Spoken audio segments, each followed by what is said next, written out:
Бекир Чобанзаде – выдающийся крымско-татарский ученый, поэт и один из самых известных тюркологов своего времени. Он родился 15 мая 1893 года в Харасу-Базаре, нынешнем Белогорске, в Крыму, в семье простого пастуха. С ранних лет Чобанзаде проявлял необычайную тягу к знаниям. Он учился в Стамбуле, а позже продолжил образование в Будапеште, где изучал тюркские языки, литературу и историю. Его научные работы получили известность далеко за пределами Крыма.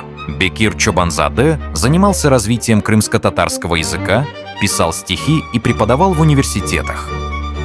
Современники называли его одним из самых образованных представителей тюркского мира начала XX века. Но в 1937 году, во время сталинских репрессий, Бекир Чобанзаде был арестован. Спустя несколько месяцев его расстреляли. Его труды и имя на долгие годы оказались под запретом. Сегодня Бекир Чобанзаде остается символом крымско-татарской культуры, науки и трагической судьбы целого поколения интеллигенции.